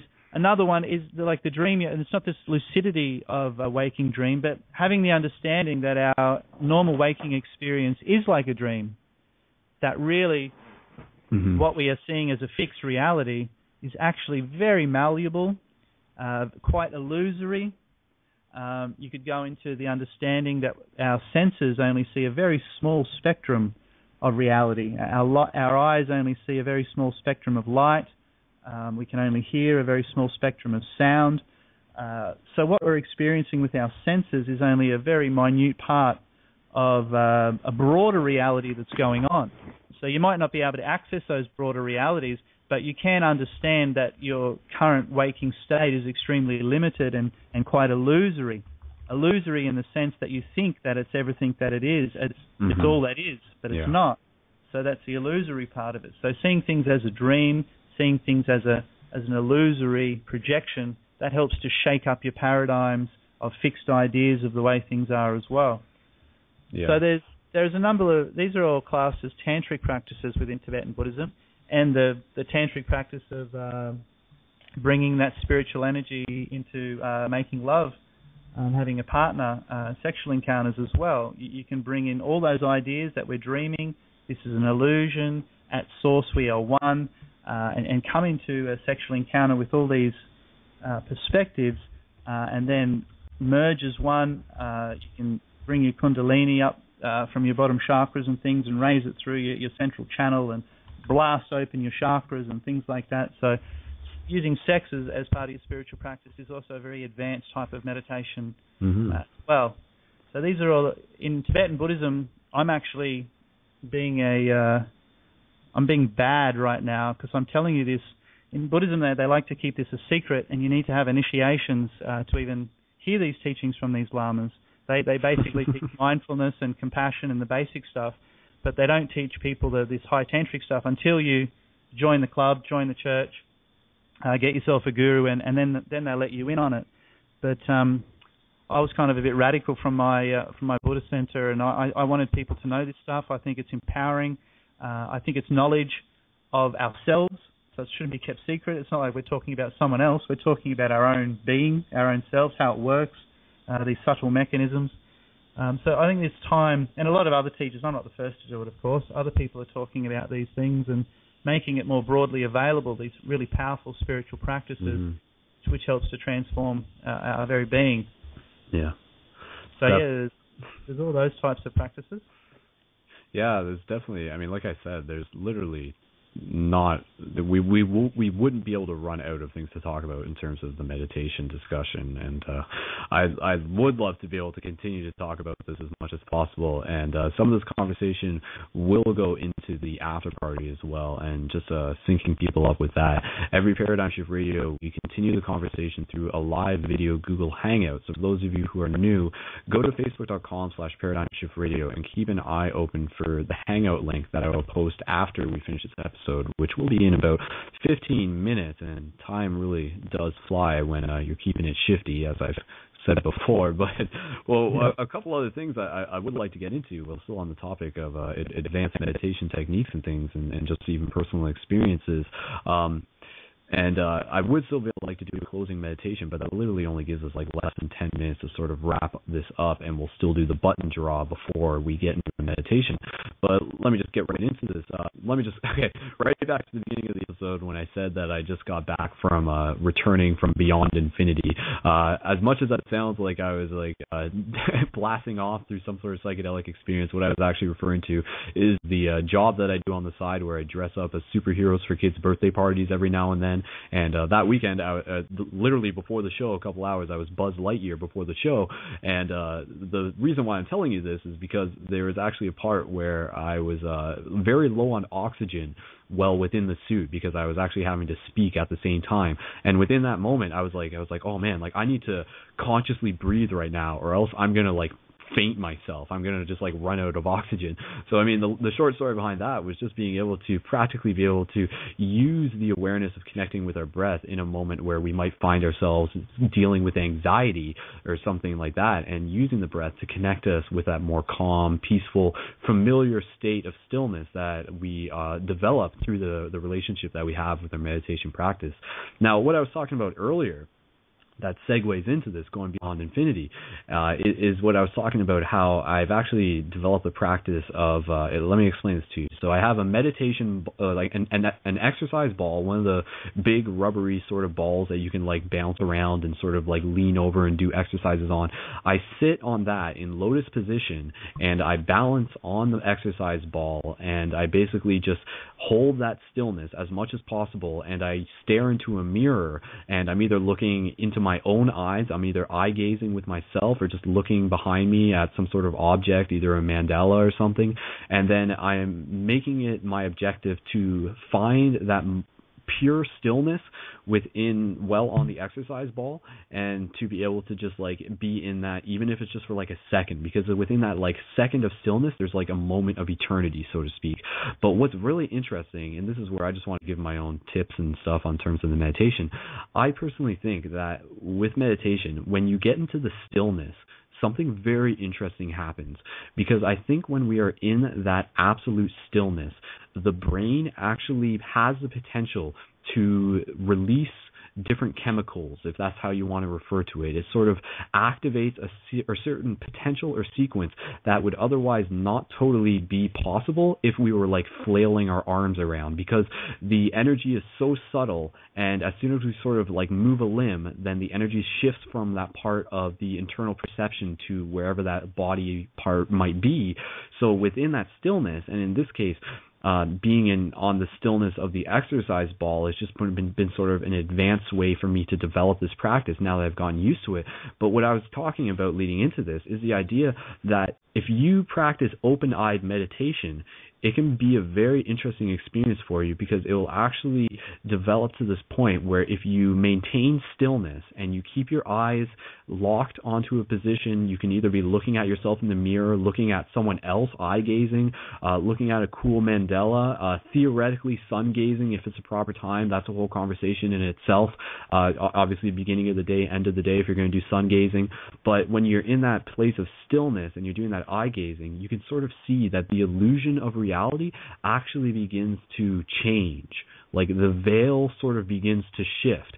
And from my own experiences in the past, I've talked about this, having experienced DMT, with that experience, I can say that through this meditation practice and through this action of stillness, the visuals that I get, the feeling that I'm tapping into is reminiscent of DMT, which does make sense, because I mean that's what we were talking about, like DMT, a lot of people are familiar with the chemical release in the brain during sleep, during birth, during death, and also potentially during meditation if we can maintain that absolute stillness. So again, I just think really focusing on the stillness is a very interesting thing, because the more we can find that stillness, the deeper we can sort of explore inwards. And just one last point I wanted to just throw out there, and then I'll just let Chad talk a little bit about anything else as well, but also the idea of if you're just falling asleep, try sort of, or even if you're not falling asleep, try doing a meditation practice where you actually like visualize yourself in third person, and you sort of create a version of yourself almost as if you're like building a video game character. So you actually add like different clothing to yourself, different like armor or anything like that. You make yourself look very, very godlike, or very like a spiritual warrior or a spiritual guardian, or sort of like your avatar version of yourself. And then you build that from a three-dimensional perspective, and then you like go into that form through the back of the head, and then you sort of like walk through this world.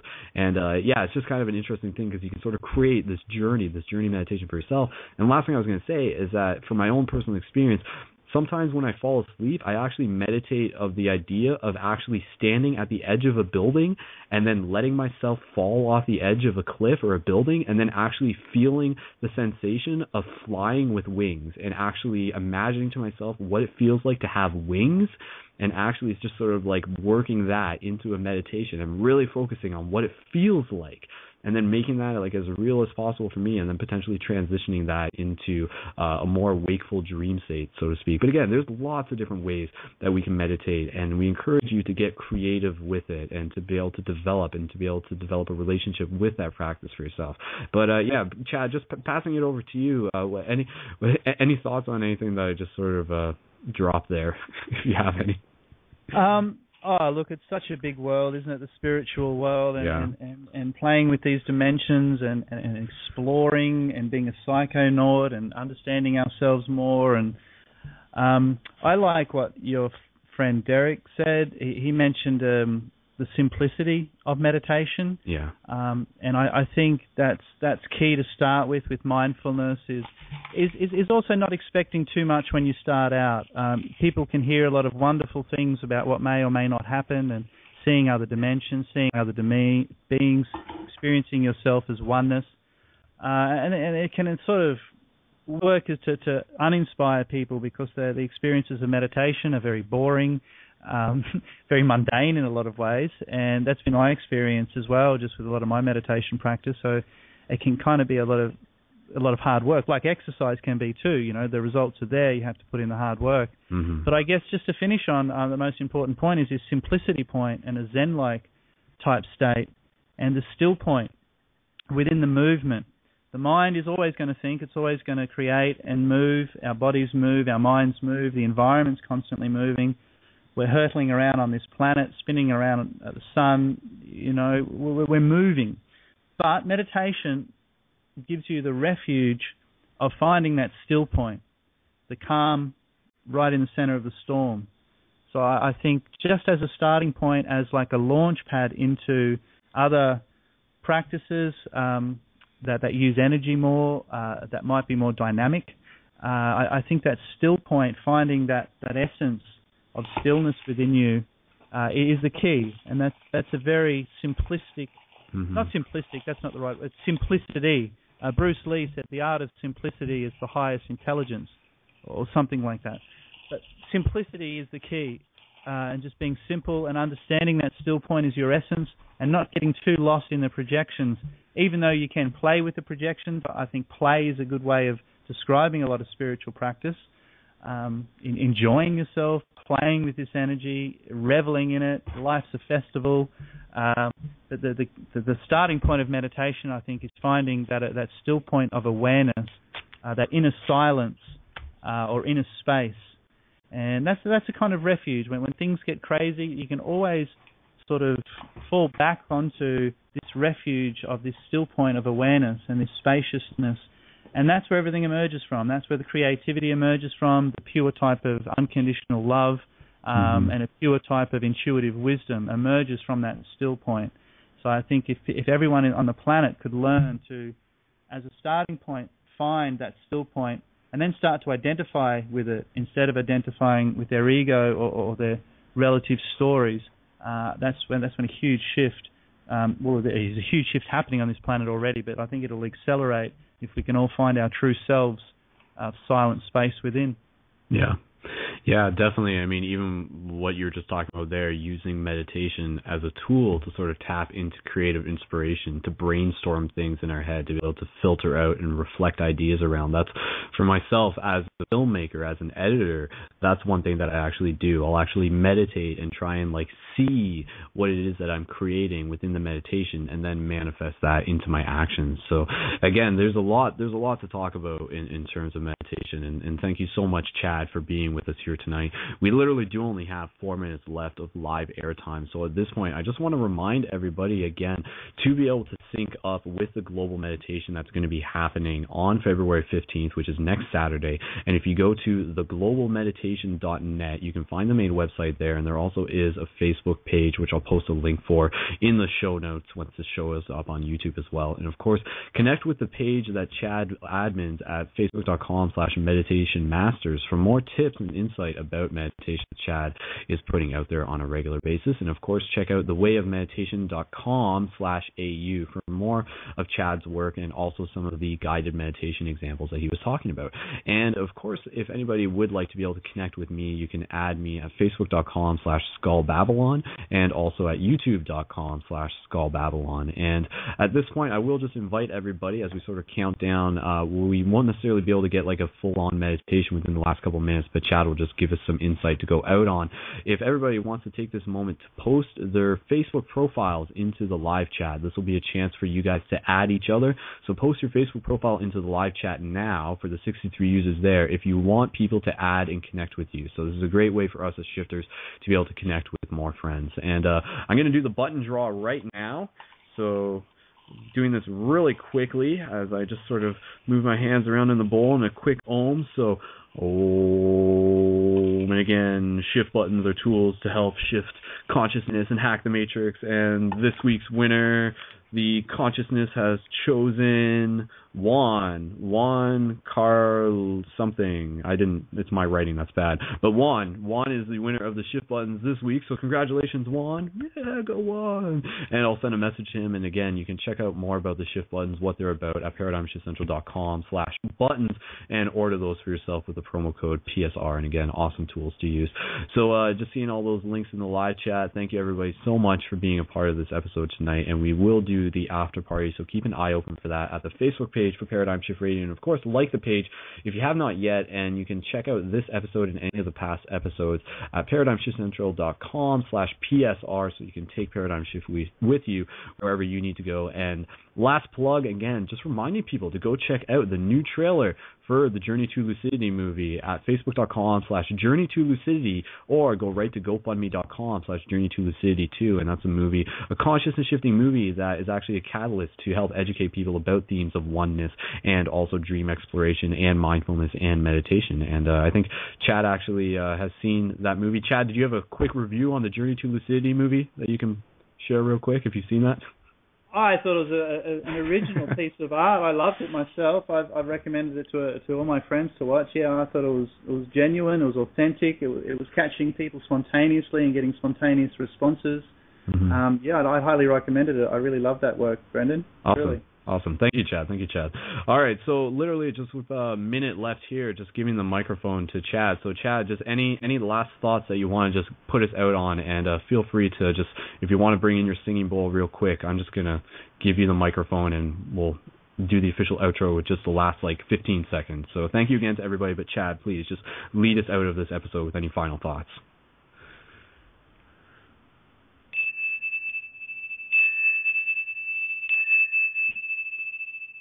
Invite everyone to connect with their breath again. Just notice your breath, tune into your heart, and understand that every single being on this planet is of the one energy, the one love, the one awareness, and the one life. We're all one. We're all beings of love, of light, and awareness. And just tune into your breath and rest back into the understanding. Rest back into the understanding that we're one energy. There's no boundaries to your body. There's no boundaries to your mind. There is no boundaries to your spirit. Breathing in, I am a being of light. Breathing out, I am connected to everyone on the planet.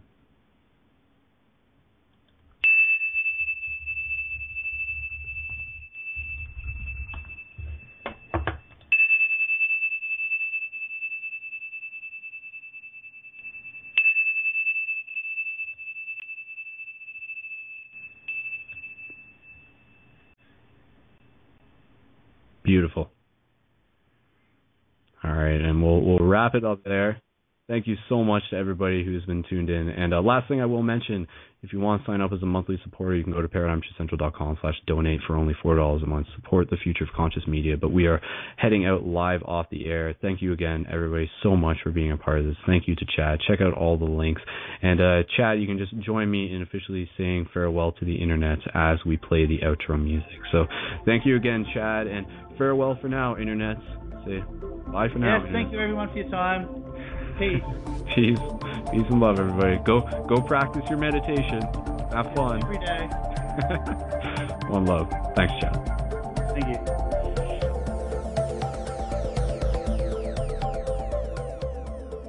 Thank you for listening to another episode of Paradigm Shift Radio. If you would like to connect with people where you are and continue the conversations further, then check out paradigmshiftcentral.com/buttons to order your supply of shift buttons to share with people to help invite them to this global project while also helping make new friends and building local community where you are. Shift buttons are tools to hack the matrix and tap into the synchronistic nature of reality to accelerate our collective awakening. Enter the promo code PSR into your order to receive additional bonus buttons to your supply. Thank you again, and one love.